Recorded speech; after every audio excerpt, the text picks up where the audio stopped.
As the Space Shuttle Atlantis is launched from Cape Canaveral following a week-long delay, then about 6 hours after launch, American interplanetary exploration got a new start after lying dormant for almost 11 years. The shuttle released a $500 million Magellan Venus space probe. Magellan is deployed. Roger that.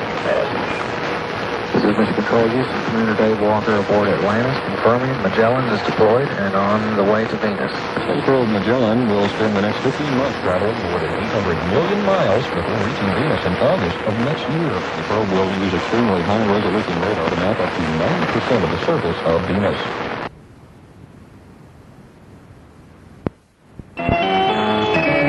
CBS News, I'm Vicki Kelly. Atlantis is getting ready to pack it in for the night. The crew has accomplished its main mission, sending the robot spacecraft called Magellan to the planet Venus. It will take 15 months to get there. Off from Florida's Kennedy Space Center was a bit bumpy. He also said he noticed chunks of debris falling from the shuttle during its ascent. At 3 past the hour, this is CBS News.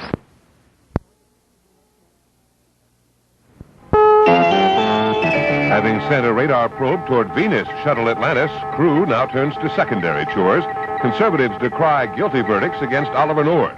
Vice President Quayle to report on Alaska oil spill. Good morning, Bill Lynch with the CBS World News Roundup. Having finished their main task, the crew of Shuttle Atlantis is coasting into a long weekend with little else to do. Frank Sedapani has the latest from the Kennedy Space Center. While the Magellan radar mapping probe streaks through space, the Atlantis shuttle crew that sent it toward a rendezvous with Venus is fast asleep. Its rest well earned after last night's deployment maneuver and the critical rocket firing that put Magellan on its way. Both of the solid rocket motor burns have successfully taken place. Magellan is on the proper path toward Venus, falling toward the sun. It'll take Magellan 15 months to get to Venus and 8 months more to get the sharpest pictures ever taken of the planet. By learning more about the climate on Earth's ugly sister, scientists hope to find out more about our own environment. A lot could still go wrong, but for now, Magellan project manager John Gerfeiti is all smiles. The spacecraft is performing just beautifully. The shuttle crew wakes up an hour from now. Later, it'll conduct a chemistry experiment and look for lightning storms to study. Frank Sedapani, CBS News at the Kennedy Space Center in Florida.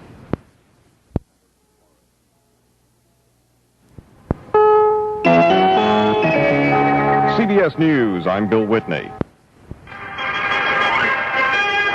The 5 men aboard Atlantis heard the theme from the Superman movies as their morning greeting. They got to sleep in after last night's successful deployment of the Magellan Venus probe. Now they're getting down to a round of experiments and observations before Monday's scheduled return to Earth.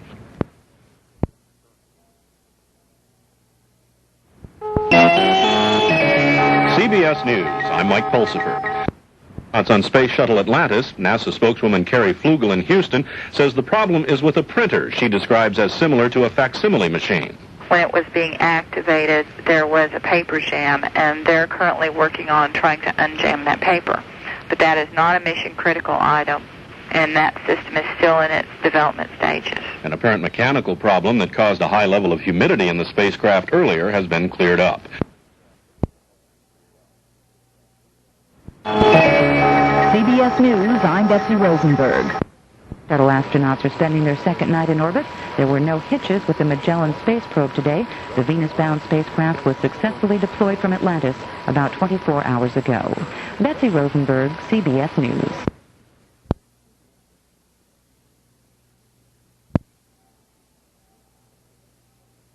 Tornadoes and thunderstorms slam the South. Voters in 4 big Texas cities elect mayors today. A U.S. observation team is gathering in Panama to keep an eye on tomorrow's election there. A fishing dispute heats up in Wisconsin. Good morning, I'm Mike Pulsifer, and this is the CBS World News Roundup. Quiet day scheduled for the Shuttle Atlantis crew, undoubtedly hoping things will go better than yesterday when a blood pressure measuring experiment failed. A crystal growth experiment may have suffered excess vibration when the shuttle's thrusters were fired during a ground tracking test, and a prototype space fax machine suffered an all-too-earthly problem, a paper jam. On the agenda today, photography of lightning storms on Earth, another sample run in the crystal growth experiment, and another set of maneuvers by Atlantis monitored by military observers on the surface, hoping to learn more about tracking rockets in space. The crew's light workload during the body of the mission is due to the weight of the Magellan Venus probe, so heavy it limited the number of experiments that could be carried aboard. Christopher Glenn, CBS News in California.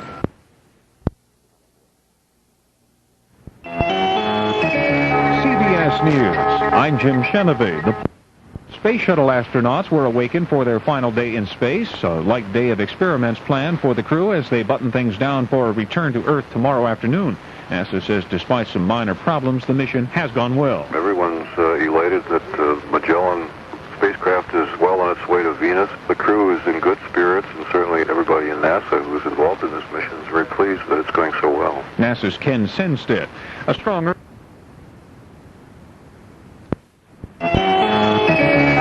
CBS News, I'm Betsy Rosenberg. Astronauts are late getting to bed because of an earlier problem with Atlantis' main computer. The crew managed to repair the malfunctioning computer as well as install a spare just in case. NASA spokesman Kelly Humphrey says the problem forced the astronauts to interrupt a series of scientific experiments they'd been conducting. I'm sure that they could have gotten a lot more interesting information out of those experiments, but the key was to make sure that you had all of your computers up and running for the entry tomorrow. That mission has now been accomplished. The shuttle is scheduled to touch down at California's Edwards Air Force Base at 12:43 Pacific Time. CBS News will cover that landing live. It's landing day for the Space Shuttle Atlantis. A NASA scientist's warning about the impact of global warming is softened by the White House. It may be this evening before the outcome of Panama's presidential election is announced. Good morning, I'm Mike Pulsifer, in for Bill Lynch, and this is the CBS World News Roundup. It's homecoming day for the astronauts aboard Space Shuttle Atlantis. A short time ago, they got their daily wake-up call. Atlantis, Houston, good morning. It's time to come home. We like the wake-up music. Roger, thank you. Good morning. Overall, the shuttle mission has been successful with no serious problems, but plenty of little ones. Christopher Glenn reports from the Southern California desert landing site. The glitch was in one of 4 primary onboard computers, and even though the unit was coaxed back online, NASA decided not to take any chances. It took 4.5 hours for the crew to install a spare, using up so much of the remaining time that final work on the onboard experiments was abandoned.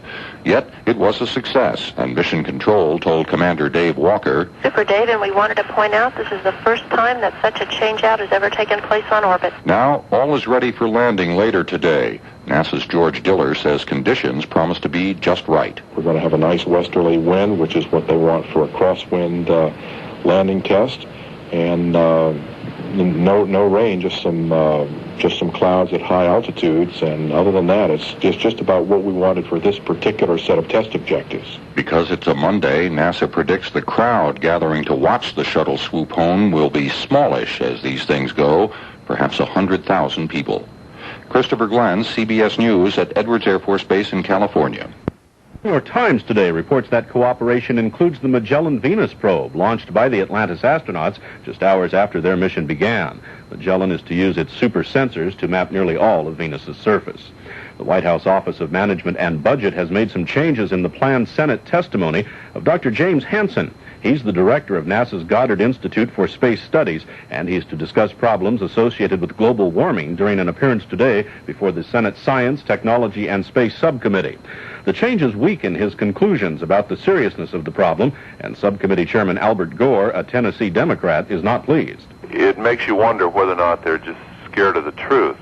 This is a kind of science fraud. It's wrong. And worst of all, it leads to the kind of inaction that we've seen by this administration on the environment. Do you expect to ask Dr. Hansen about this? I expect to delve into this in great detail, and in a subsequent meeting, we hope to have these bureaucrats at the Office of Management and Budget come up and explain exactly how they went about making the scientific judgments they used to censor that of this distinguished scientist. The New York Times reports Hansen confirmed his testimony was changed during an interview with the paper.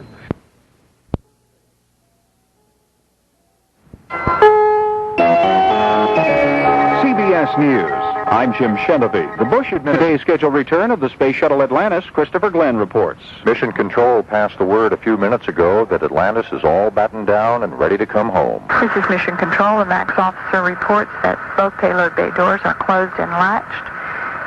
And everything is looking good as Atlantis crew continues on through their deorbit preparations. In about an hour and 40 minutes, while flying upside down and backwards, the spaceship's 2 maneuvering engines will be fired, much like putting on the brakes, starting them on a blazing hot descent through the atmosphere.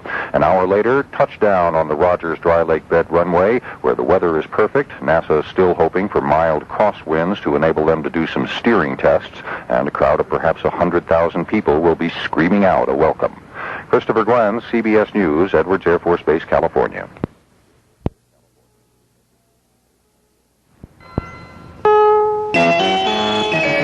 CBS News, this is Judy Muller. A Senate getting ready for the trip home. The commander and pilot, Walker and Gravy, should be getting into their seats about now. In about 40 minutes, the crew will fire the maneuvering engines that will take them out of Earth's orbit and headed back to Earth. If all goes well, the shuttle should touch down later this afternoon at Edwards Air Force Base in the Mojave Desert of California.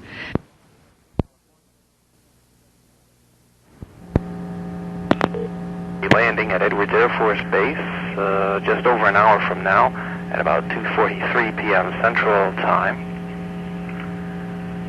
Be passing the California coast on its way in just south of Santa Barbara. We're seeing some video linked from the Edwards Air Force Base, and we've got a kind of a small but dedicated crowd out there to watch the landing. We'll be getting some live reports from our man on the scene, Jim Spellman, in just a short time. But so far the weather, the visibility is unlimited. Clouds are scattered, at last word, scattered at 15,000 feet, broken at 25,000 feet.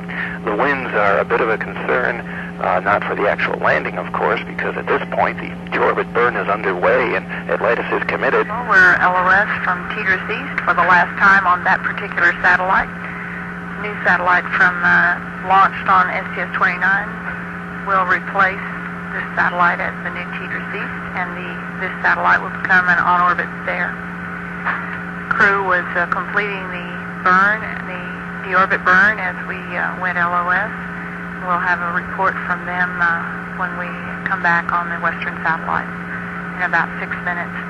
The crowd predicted at Dryden Flight Research Facility today is expected to be about 15,000 people.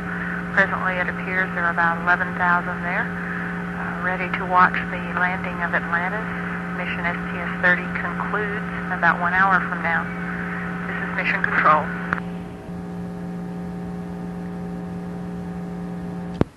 The deorbit burn, the orbital maneuvering system engines burned for 2 minutes and 48 seconds.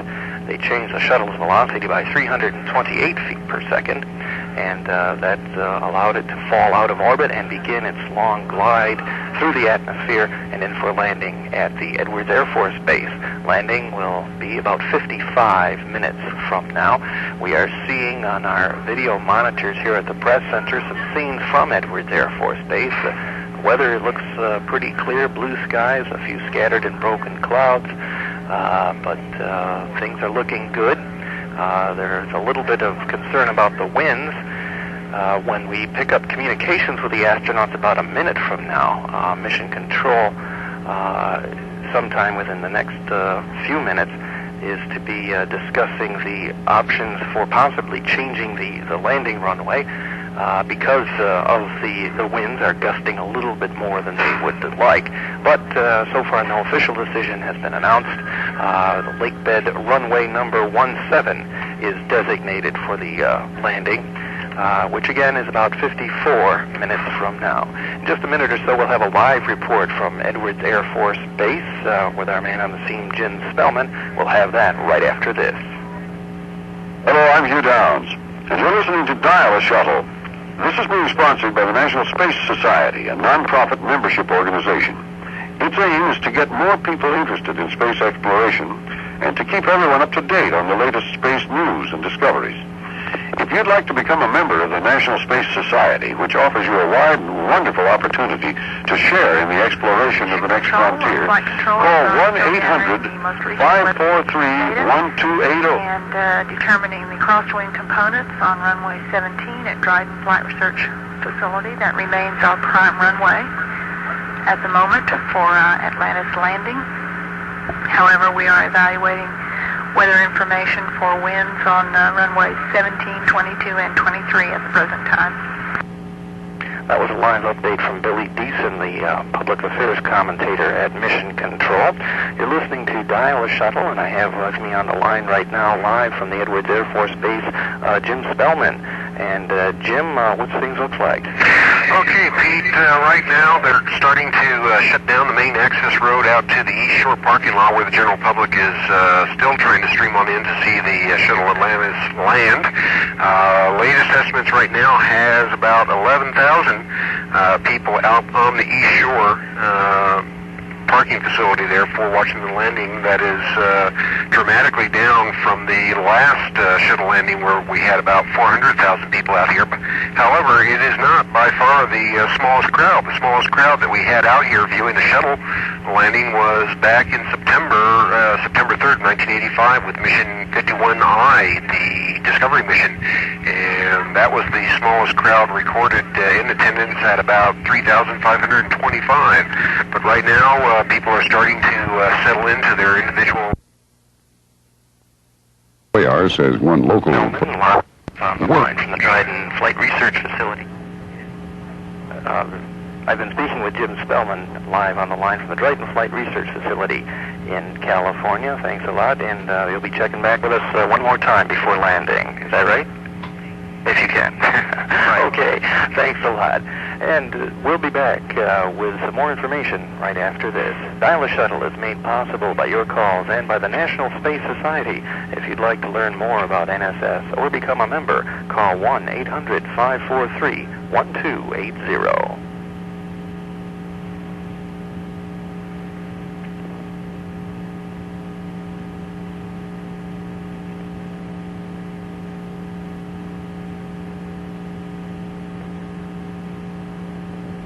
This is Patrick Stewart, Captain Picard from Star Trek The Next Generation, reporting for Dial-A-Shuttle on the mission to Venus.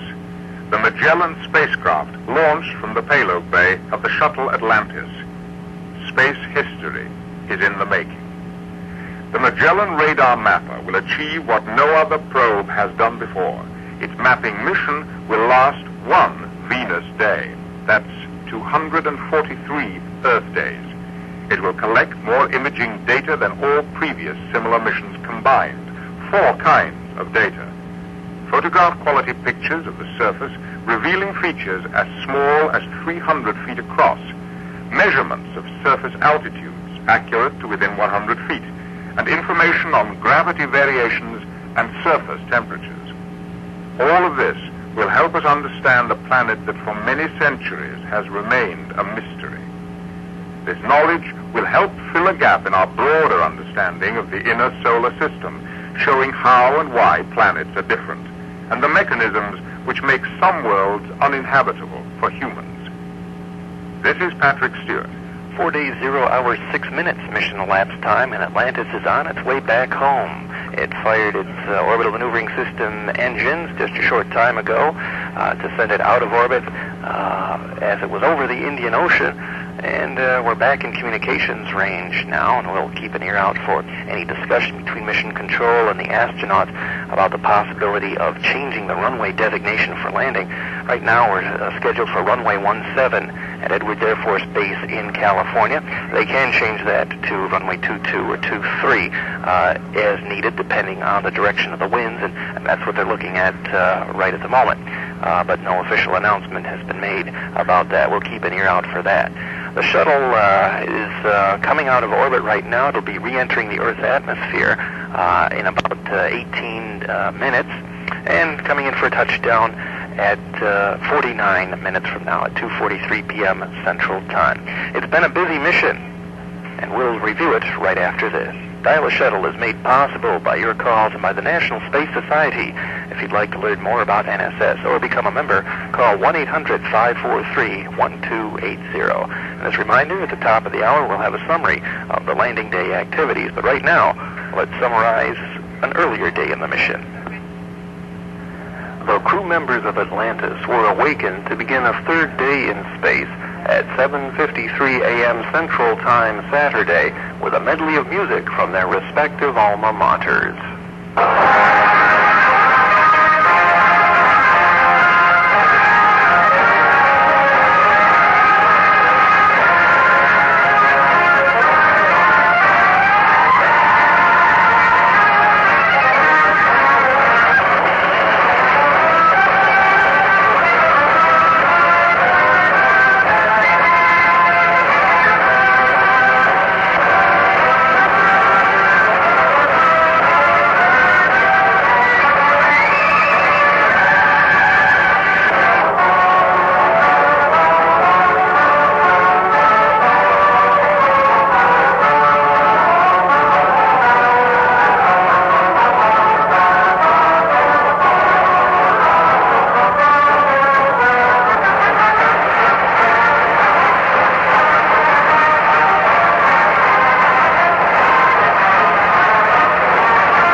Houston, good morning. Good morning, Houston. Thanks for the great music. You're welcome. We hope you slept well. We did sleep well, and we're ready to roll today. The crews seem to be as busy with minor problem solving as with scientific work. Mission specialist Mary Clee reported some trouble with a film camera used to take photographs of interesting sights on the Earth. We had one of our hydrobloods go down last night. We went through the mouth in a photo TV checklist. The iris is all the way down. We cannot get the lens off. We can remove the data back. We have changed out the fuse, and we need help from Dr. Bill, the cameraman. Apparently, the shutter stuck closed after trying to take a photograph. They couldn't fix it, so they'll be using a second identical camera for the rest of the mission. While preparing breakfast, mission specialist Mark Lee told Mission Control he was having trouble with the water dispensing system in Atlantis' galley. It dispenses almost any amount of water that it wants, depending on, or irregardless of what you have set.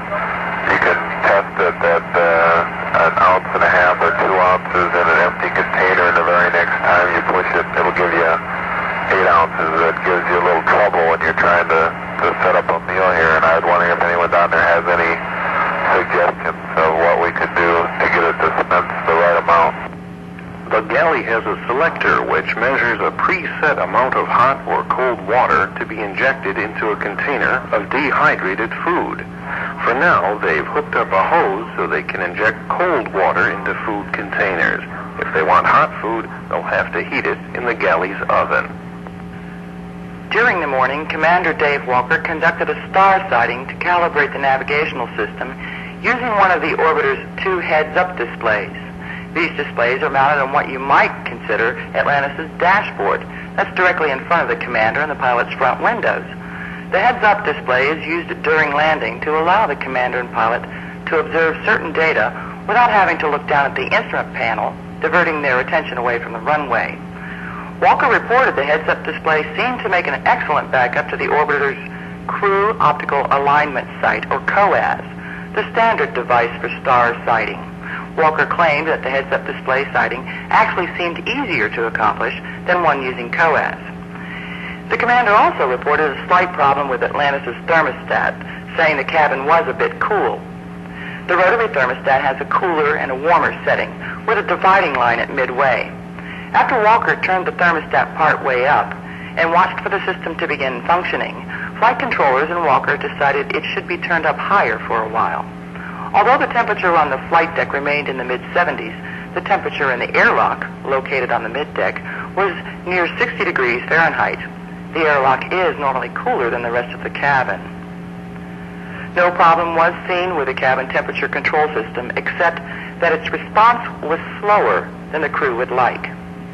The crew continued to work with the 8mm camcorder being flown aboard the shuttle for the first time, with mission specialist Norm Thagard narrating a home movie taken aboard the Atlantis. Now I head up to the flight deck. You can see that it works pretty good both inside and looking outside at the same time. The lighting doesn't seem to bother it too much. Mark, we're getting great pictures down here. Okay, here we have your basic cow. It's an Angus cow. I'd like to say hello to all the farmers of America. One of your own is up here. And this is PGSC that Noah was working on earlier. Social issues as the pool of skilled help narrows. WOI San Antonio. CBS News, this is Mitchell Krause. The Space Shuttle Atlantis is on its way back to Earth, now in the midst of the re-entry process, capping a 4-day mission. Christopher Glenn is at Edwards Air Force Base in California, where the Atlantis is due to land in about 45 minutes. And Chris, what's happening just right now? Well, good news from Atlantis, Mitchell. They fired their braking rockets over the Indian Ocean about 20 minutes or so ago to start their descent to Earth, and after that procedure was complete, there was this report. One was nominal, fine. That's good to hear. We're looking forward to having you land. So right now they're on their way down toward the top of the atmosphere. That'll happen over the mid-Pacific. Then later they pass over Catalina Island, cross the coast north of Los Angeles, and they should be on the ground here in just about 42 minutes. Chris, how does NASA assess their mission? Well, NASA is very high on the way it's gone, even given the computer problem late yesterday that forced the crew to spend some 4.5 hours changing it out with a spare. Other than that and some very minor problems, it's all gone perfectly, especially the launch of the Magellan Venus probe just after liftoff last Thursday. That probe, of course, well on its way now, out past the moon and gliding toward the planet. Christopher Glenn at Edwards Air Force Base in California. Necessary to orbit the Earth is it is turning and banking. You can look down on the surface of the Earth, and now you seem that you're traveling even faster than you were while you were in orbit 200 miles up, because you are at still at a significant percentage of that orbital speed, but now you may be some 50 miles or more closer to the surface of the Earth, and it's really like a real high altitude roller coaster ride. Well, at the same time that you're feeling these decelerations being pressed into your seat. That was astronaut Charlie Walker describing what it's like to come in for a re-entry on the shuttle through the Earth's atmosphere. 4 days, 0 hours, 25 minutes mission elapsed time. Atlantis is on its way home as we come down to the end of this shuttle flight STS-30. It has fired its deorbit orbital maneuvering systems engines. That was about a half an hour ago, and within a minute or so it'll be entering the Earth's atmosphere at an altitude of 419,103 feet over the central Pacific Ocean between Guam and Hawaii. It'll be touching down at the Edwards Air Force Base at 2:43 p.m. Central Time, just about a half an hour from now. Currently still planned to land on runway 17, but the latest word we have is that the winds are sort of gusty. They're at 12 knots gusting to 24, so there's a possibility they may redesignate that landing strip. They have until about 20 minutes before landing where they can change the designation of the landing strip that they'll use. So they have about 10 minutes to make that decision. The chief of the astronaut office, Dan Brandenstein, is flying around in the modified Gulfstream 2, the shuttle training aircraft, which has been specially modified to handle just like the shuttle does when it comes in for a landing. So he's been testing the approach towards the runway, and he'll have significant comments to make as to whether or not it would be okay for the shuttle to land on runway 17 with the winds as they are. Mission Control, Atlantis should be starting entry interface right now, re-entering the Earth's atmosphere. The latest weather report from about 2 minutes ago from Edwards shows runway 17 with winds 15 gusting to 23, runway 22 winds 7 gusting to 15, and runway 23 winds 13 gusting to 18. so it is possible that we may redesignate to an alternate runway instead of the primary runway 17. That was Billy Deason, the voice of public affairs, the spokesman on duty at NASA, bringing us up to date there. So that's the situation, and we'll keep an ear out and let you know whether they do decide to change the designation of the runway. From the numbers there, it looks like they'd go for runway 22, because that seems to be the one with the least amount of winds. But of course, they'll let us know on that, of course, when that happens. So that's the situation as it stands now. Touchdown at the Edwards Air Force Base about 28 minutes from now. We'll have a report on how the shuttle flies through the atmosphere right after this. Dial-A-Shuttle is made possible by your calls and by the National Space Society. If you'd like to learn more about NSS or become a member, call 1-800-543-1280. Unlike its launch into orbit, when it is thrusted upward by solid rocket boosters and main engines, the shuttle returns home unpowered. It becomes a glider, and for the first time in the mission, the wings, body flap, and rudder take effect, and the reaction control system jets play their last role. To rotate the orbiter in the atmosphere, the aerodynamic control surfaces are deflected into the airstream. The orbiter has 7 such surfaces. 4 of these are on the trailing edge of the wing. They are called elevons because they combine the effects of elevators and ailerons on ordinary airplanes. Deflecting the elevons up or down causes the vehicle to pitch up or down. The 5th control surface is the body flap, located on the rear lower portion of the aft fuselage. It provides thermal protection for the 3 main engines during entry, and during atmospheric flight, it provides pitch trim to reduce elevon deflections. The 6th and 7th control surfaces are the rudder speed brake panels, located on the aft portion of the vertical stabilizer. When both panels are deflected right or left, the spacecraft will yaw, moving the nose right or left, thus acting as a rudder.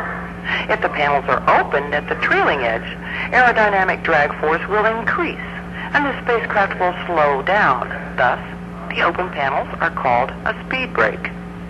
The aft reaction control system jets maneuver the spacecraft until a dynamic pressure of 10 pounds per square foot is sensed. At this point, the orbiter's ailerons become effective, and the aft reaction control roll jets are deactivated. At the dynamic pressure of 20 pounds per square foot, the orbiter's elevators become effective, and the aft reaction control system pitch jets are deactivated. The orbiter's speed brake is used below Mach 10 to induce a more positive downward elevator trim deflection. At Mach 3.5, the rudder becomes activated, and the aft reaction control system yaw jets are deactivated. This occurs at approximately 45,000 feet. With a background on the orbiter's aerodynamic surfaces, I'm Beverly Freed.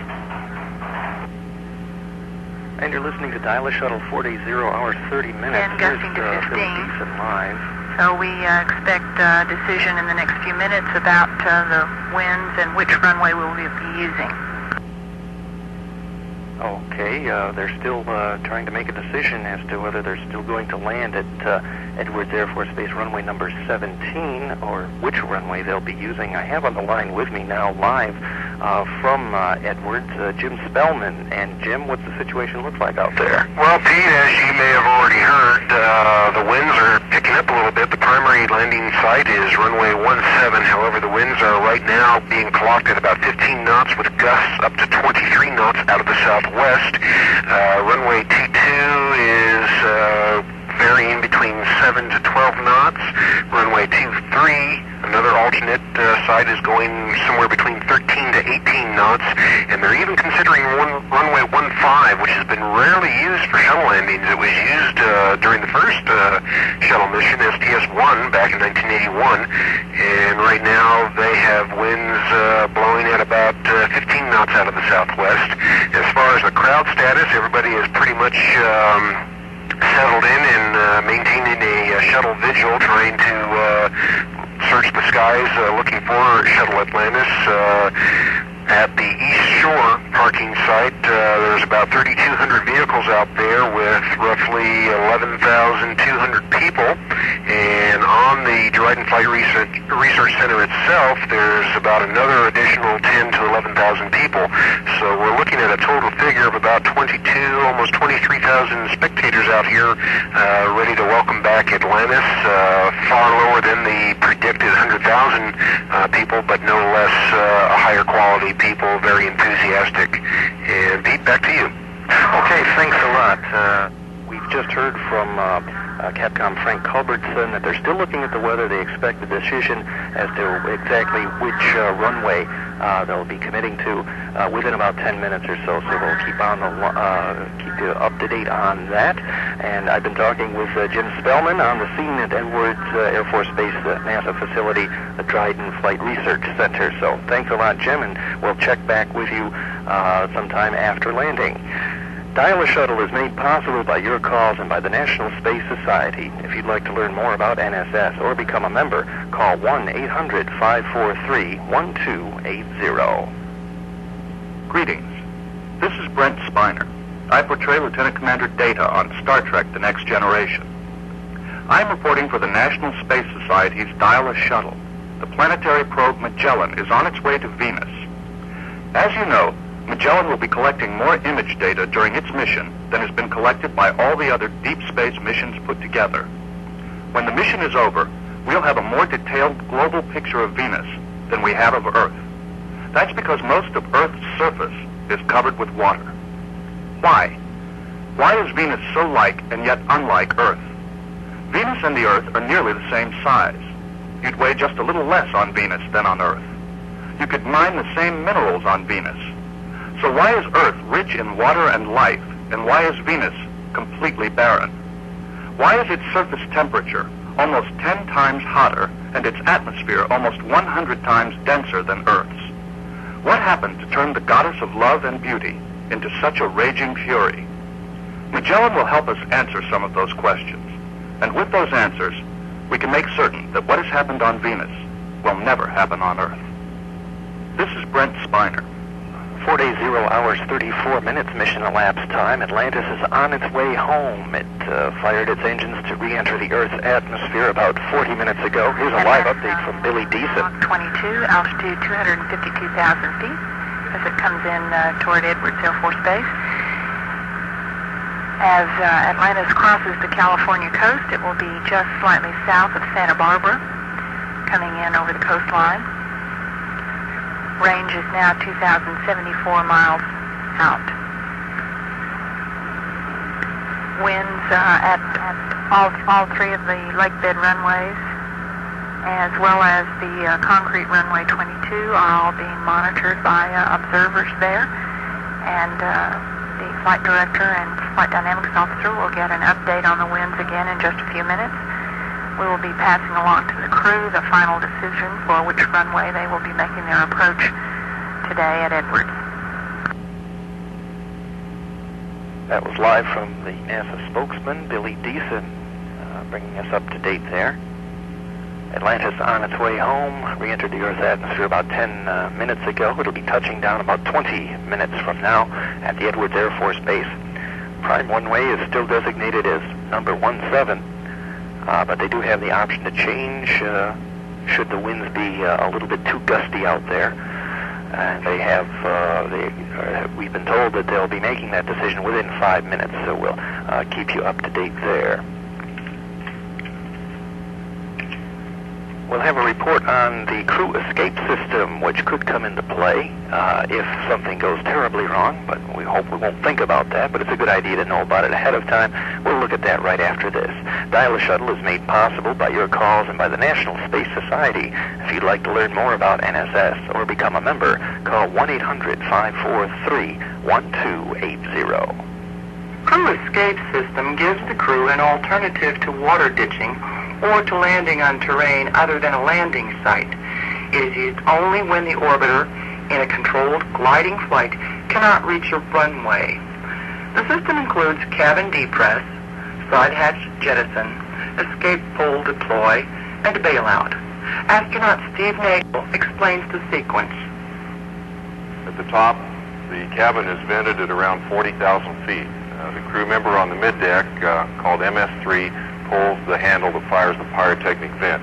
The cabin pressure then begins to decrease, or cabin altitude increases, so that it equalizes with ambient pressure at around 30,000 feet or slightly above.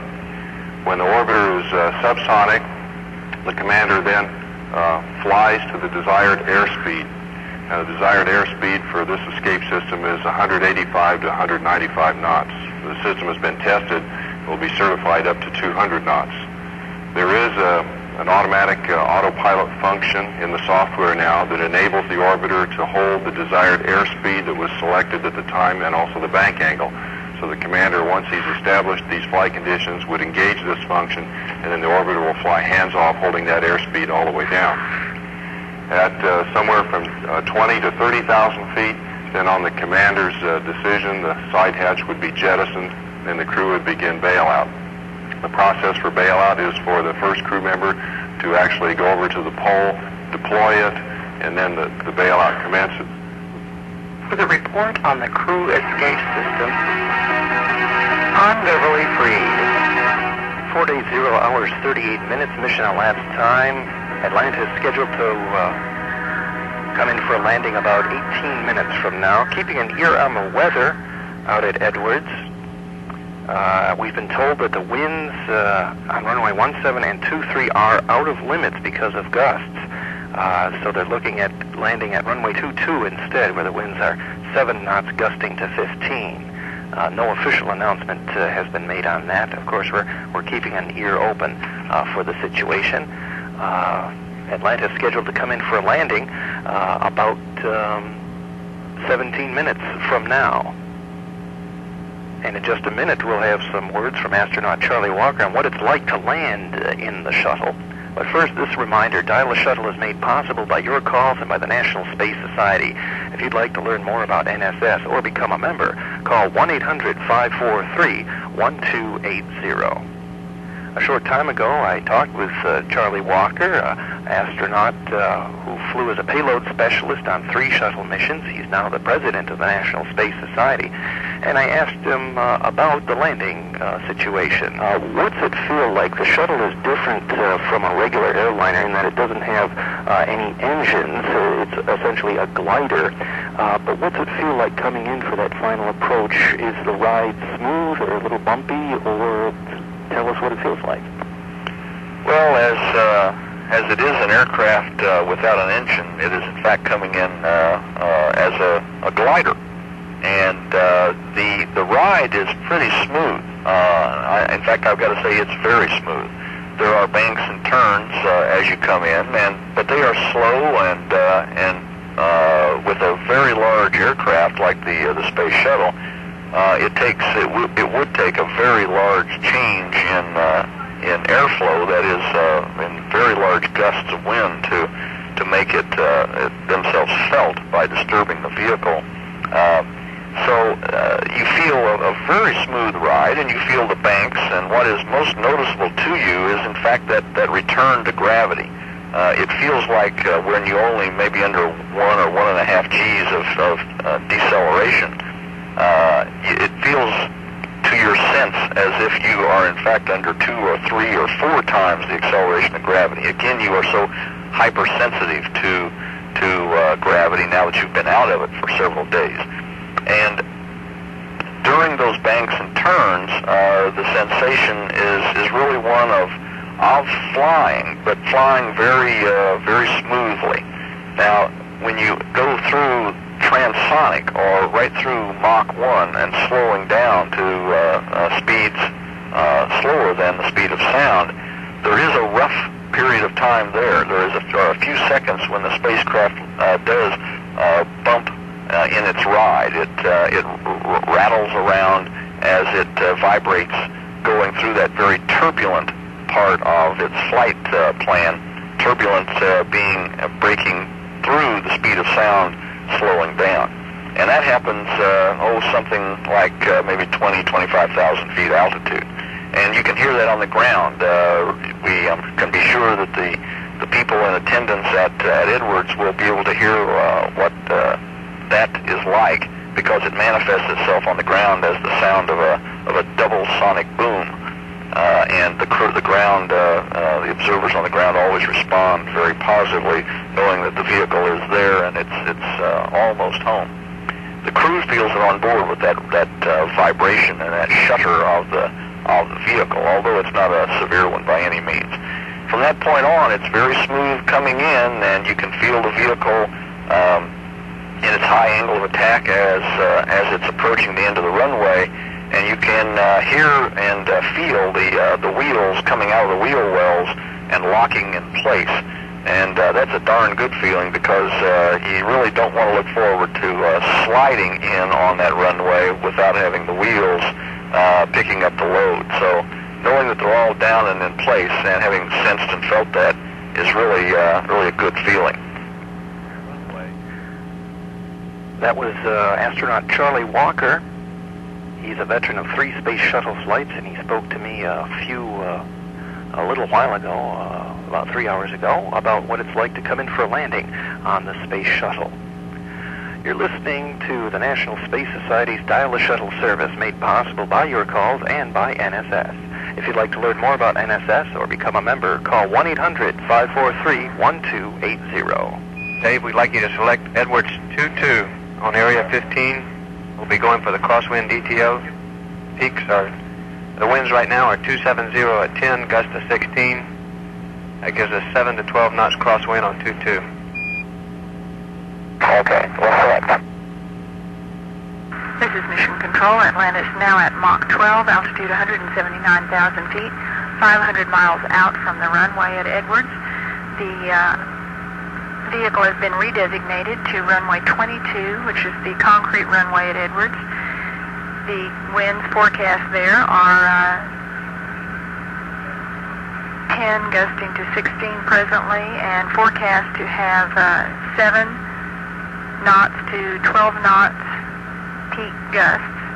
The gusting component between 10 and 15 knots will allow us to get our crosswind DTO accomplished. We're about 12 minutes to touchdown now. And that was live from NASA.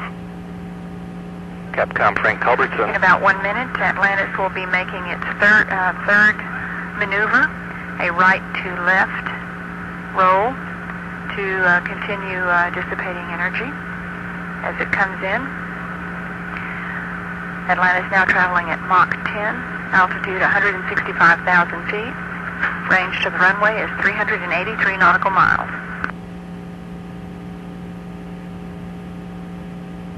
Billy D said, Atlantis, Houston, energy, ground track, and nav are go. Atlantis, roger. And Dave, for info, we have a little light to moderate turbulence below 5,000 feet. Winds right now, steady state 8, peak 12. Roger that. And I'm sure he'll give me another call in close. We'll do that. And the altimeter 292. Velocity now Mach 9, altitude 160,000 feet. Range to the runway 318 nautical miles. Atlantis is nominal on energy and ground track. That means that it is traveling at the speed and in the area where expected in the predictions made by flight controllers doing their pre-flight planning.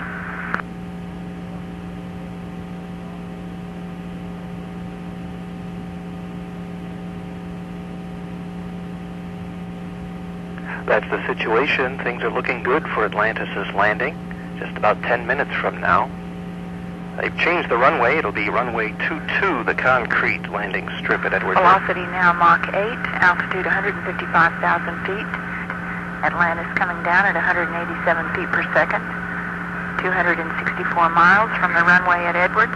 Atlantis will be coming in on runway 22. This is a redesignation to another runway. Our prime was originally 17. We'll be landing on runway 22. Winds there are forecast to be 12-knot peak gusts at maximum, and we hope to get our crosswind DTO information in this landing.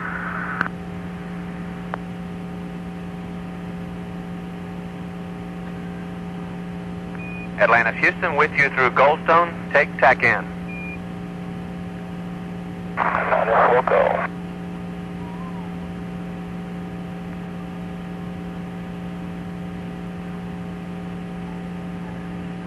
We're monitoring things live as they happen. As Atlantis comes in for an approach and landing, we have it on video now. We can see it flying through the clear blue California sky.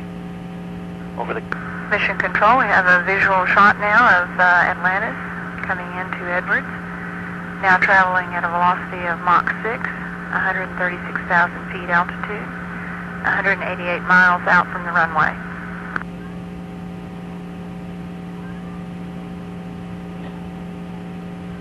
Just about to pass over Atlantis, Houston. We'd like nominal aim point. Expect a hack turn of 200 degrees. Speed brake should be about 15%. Say again, the speed brake thing? Closed. Roger, thanks.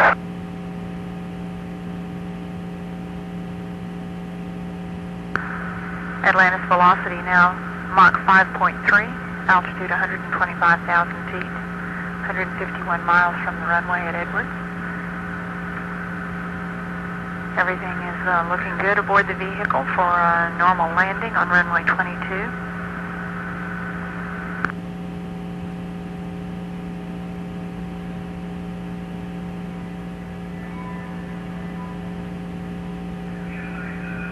Some powerful telescopic cameras have picked up sight of the shuttle. I believe this is a camera from Vandenberg as it flies south of that position.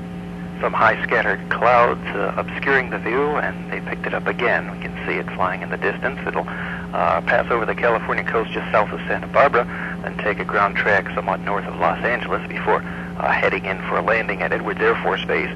Runway 22, the concrete landing strip. Atlantis, we'd like a state vector transfer to the BFS.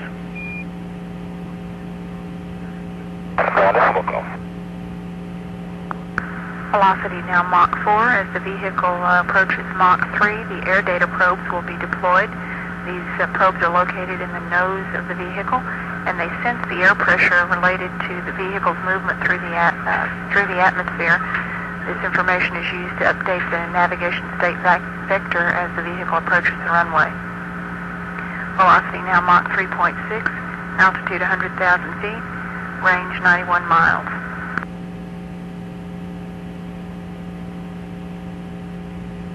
The shuttle coming home as it approaches the Edwards Air Force Base, touching down just about 7 minutes from now. You're listening to Dial-A-Shuttle, made possible by your calls and by the National Space Society. If you'd like to learn more about NSS or become a member, call 1-800-543-1280. A little bit of static on our lines. We can see a plot of the ground track of the shuttle. Velocity now Mach 2.8. We like the air data.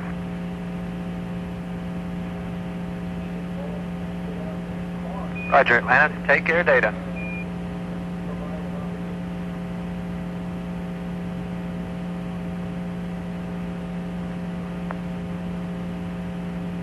Velocity now Mach 2.5, altitude 83,000 feet. Atlantis coming down at 290 feet per second. Now 58 miles from the runway.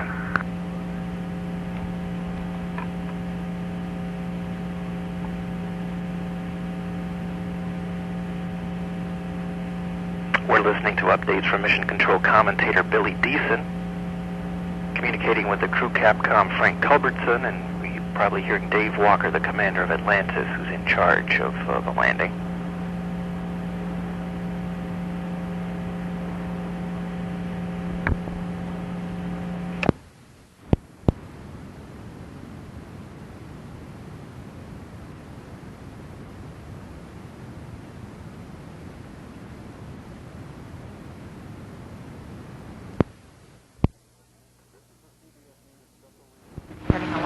This is a CBS News special report, the flight of Atlantis. I'm Christopher Glenn, CBS News at Edwards Air Force Base in California. You're looking gorgeous, said the ground to the Atlantis crew, as they are now within a minute or two of touchdown on the dry lake bed runway here at Edwards Air Force Base. We heard the twin sonic booms, which heralds their arrival in the area. A very small crowd on hand today of welcomers, about 25,000 or so, way down from the confirms that Atlantis looks super, rolling on to final, beginning a left overhead turn in the heading alignment circle. Way down from the 450,000 that greeted Discovery on its return back in March. Now we can see the shuttle heading into the large, wide turn that they make around this airbase to line themselves up with the runway. 7 miles from the runway, and that runway is going to be runway 22. That was a last-minute decision. NASA wants to do some nose wheel steering tests after they touch down. Atlantis, on glide slope, on center line, 280 at 8, gust to 16, 7, peak 12 from the right. But those nose wheel steering tests require just the right crosswind components, so they hemmed and hawed and finally chose a runway 22, a northwest to southeast approach from among 3 that they had available. Information being passed to pilot Ron Graby and Commander Dave Walker. Atlantis now 5 miles from the runway at a velocity of 500 feet per second, altitude 6,000 feet. And a very beautiful sight, gleaming white against a clear blue sky, coming down very steeply now at about a 19-degree glide slope. This space plane is not powered as it comes home from a landing. For a landing, it's just a glider. And they come in very steeply and flare out right at the end, dropping their gear only a few thousand feet off the runway. And Walker will be taking the vehicle into the pre-flare maneuver, adjusting the glide slope to 1.5 degrees. Just coming down smooth as glass right at the moment. Right now, here come the landing gear. The shuttle stretching its wings, flaring up a little bit, just off the runway at this point. Landing gear down and locked. And they're in. The shuttle has landed. Atlantis, home from a mission that lasted 4 days, 56 minutes. They went 1.6 million miles in 64 orbits. 4 men and 1 woman in the crew this time. Commander Dave Walker, pilot Ron Graby, mission specialists Norm Thagard, Mary Cleve, and Mark Lee. The only shuttle rookie this time out was Mark Lee. Of course, the main objective of their mission very successfully accomplished on the first day of flight when they deployed the Magellan Venus probe. That went very well indeed, and the Magellan's own rockets fired successfully, and it's well on its way to Earth's sister planet, as some call it right now. So the shuttle is home, is rolling out to a stop. Rollout on runway 22 at Edwards. And in just a second or two, they will have... Convoy will be moving into place. It was, of course, previously located at runway 17, but it will be moving over to runway 22 to take care of all the post-landing activity following a safe homecoming. Atlantis has come to a stop now, and that special convoy is multi-purpose vehicles that do various things to make sure that there are no noxious gases around and assist the emergence of the crew from the shuttle. Shuttle Atlantis is home at last after their lengthy 4-day journey in which they deployed the Magellan satellite. NASA very satisfied with the flight despite a small computer problem that they had yesterday. They had to swap one of the main ones out with a spare that they carried aboard. This has been a CBS News special report, The Flight of Atlantis. I'm Christopher Glenn at Edwards Air Force Base in California.